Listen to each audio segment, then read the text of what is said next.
Who's that? Commander Claw. Who's bad? Commander Claw.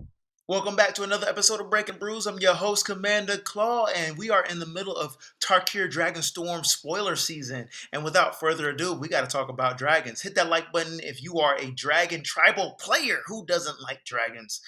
I love dragons in this MTG universe. And we got Dracogenesis. It's literally Rooftop Storm for zombies. Or for dragons, I mean.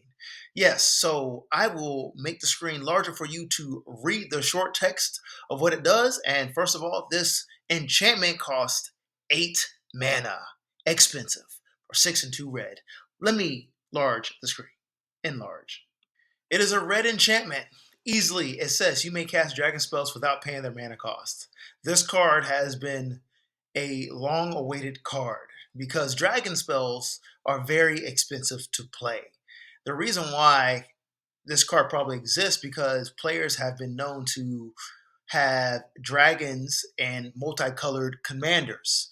Obviously, it's got to be in red, but they add green, so you had Gruul commanders that play dragons because Gruul is able to mana ramp and double up mana, giving you the ability to put dragons into play.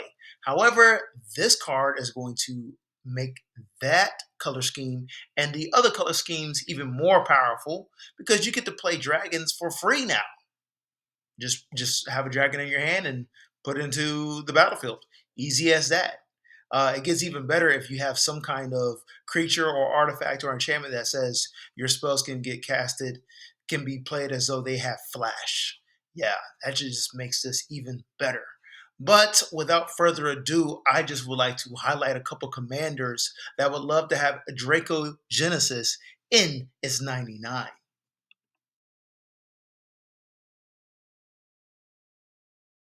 So first of all, I think Dracogenesis is going to be a great enchantment for multicolored dragon commanders. We got Tiamat over here on the left-hand side. It's Ur-Dragon colors +2. It's a dragon god, 7/7 flyer. It says when it enters the battlefield, if you cast it, search your library for up to 5 dragon cards, not named Tiamat, that each have different names. Reveal them, put them into your hand, then shuffle. If you have this paired with Dracogenesis, you pretty much play Tiamat, search for 5 different dragons, and put them all on the battlefield, or however many you prefer. Easy as that. Next up in the middle, we got the Ur-Dragon, super popular. It doesn't even leave the battlefield, or I mean, it doesn't even leave the command zone because it has the Evanescence ability, and dragon spells you cast cost 1 less as long as it's in the battle zone or on the battlefield. But heck, uh, whenever you deal damage with a dragon, when this is on the battlefield, you draw that many cards and you get to put a permanent card from your hand onto the battlefield. And guess what? You can put in Dracogenesis instead of 8 mana is for free. Otherwise, we got Miriam Sentinel Worm, which is going to work really well with Dracogenesis. It's a 6/6 body flyer, Ward 2. Whenever another non-token dragon enters the battlefield under your control, create a token that's a copy of it, except the token isn't legendary if that dragon is legendary. So, pretty much, you're making... Oh my gosh. Yeah, that gets abusive if this is paired with Dracogenesis. You're paying nothing for the dragon that you want to cast, and you get a copy of it. 2 dragons for 1 for free. Easily. I got a couple more commanders that have dragon synergy. They may not be in red, but guess what? You probably might add these commanders in your 99. So, let's talk about it. Kaalia of the Vast. If you know her, she pretty much cheats out angels, demons, and dragons from your hand onto the battlefield whenever she attacks. But if you have Dracogenesis on the battlefield, it kind of gives you the option to play dragons when you want to. Accordingly, either first main phase, second main phase, kind of sets you up and gives you more ability instead of always relying to put out a dragon when you attack, and your opponents obviously see that coming, which makes her a very easy target. In the middle, we have Dragonhawk Fate's Tempest. I'm not gonna lie to you, I added this because it is a bird dragon. Pretty cool. I also believe, please correct me if I'm wrong, if you have Dracogenesis on the battlefield and Dragonhawk in your command zone, you can cast Dragonhawk for free. So the question becomes, do you pay commander tax for Dragonhawk? That is the question. I'm going to say yes, you do still, if Dragonhawk is in command zone. Feel free to write that in the comments below for the correct ruling. Next up, we got on the right hand side, Taigam Ojutai Master for 2 white and blue and Azorius Commander. But this is going to be in the 99 of a multicolored creature. And if you know this card, it says instant sorcery and dragon spells you control can't be countered by spells or abilities. If you have Dracogenesis in your deck, you know your dragons can't be countered when you play them for free when Taigam Ojutai Master is on the battlefield. Yeah, easy as that. Moving on to a couple cards that I thought were pretty interesting if you need to have Dracogenesis as a main quality card in your deck.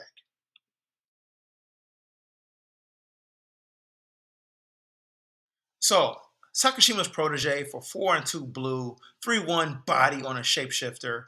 I think this card has great versatility and is a very random card that I think can just hijack the game.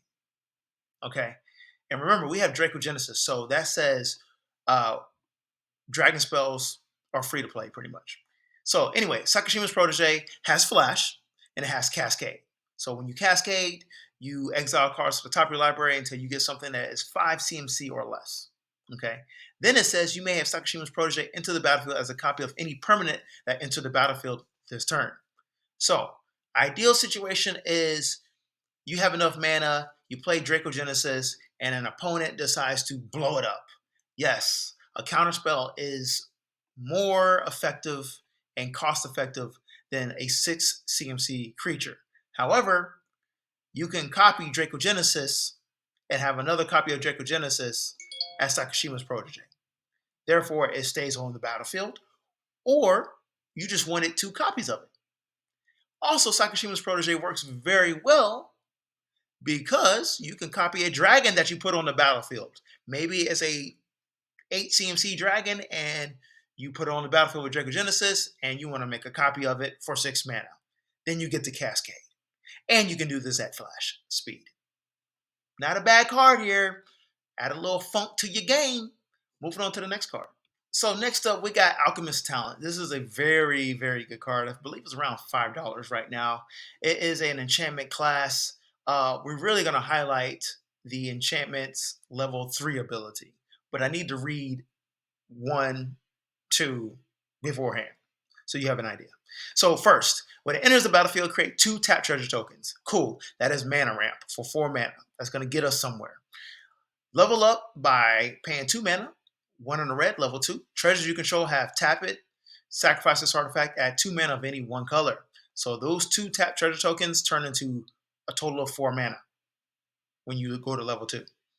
Then, level 3, you need to pay 4 on a red. Whenever you cast a spell, if mana from a treasure was spent to cast it, this class deals damage equal to that spell's mana value to each opponent.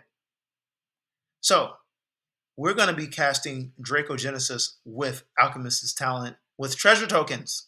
Therefore, we can do 8 damage to each of our opponents just by casting Dracogenesis using at least 1 treasure token. Fun, fun, fun. Moving on to another card that all Ur-Dragon players or Tiamat or the Ur-Dragon players must have. Let's find it. So we have Conflux. The reason why I put this card, because it's kind of an old card, and new players or players who want to build Tiamat or the Ur-Dragon need to have this card. For 3 and an Urborg, it's a sorcery. It says search your library for a white card, a blue card, a black card, a red card, and a green card. Reveal those cards and put them into your hand, then shuffle your library. Well, heck, you're going to have dragons and permanents, things that you want to put on the battlefield of all those color types. For essentially 8 mana, you get to find 5 cards and put them into your hand. If there are 3 of them are dragons and you have Dracogenesis, actually, you can look for Dracogenesis because there's a red card. Duh. But yeah, pretty good card. Nice tutor. Expensive tutor, but well worth it. Now moving to cards you may have missed.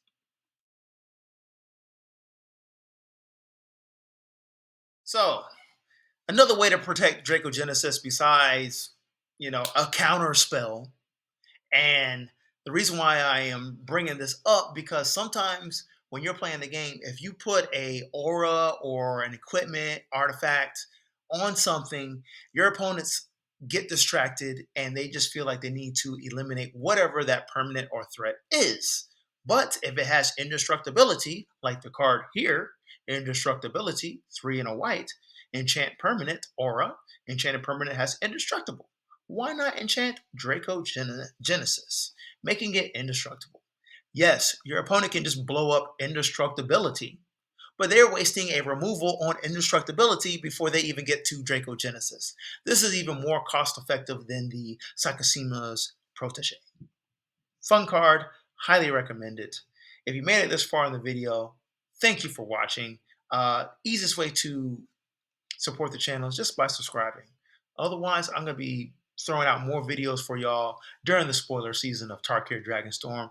And in the comment section below, write any other cards that you think work well with Dracogenesis. Thank you for your time. I'm out. Command Club. Peace.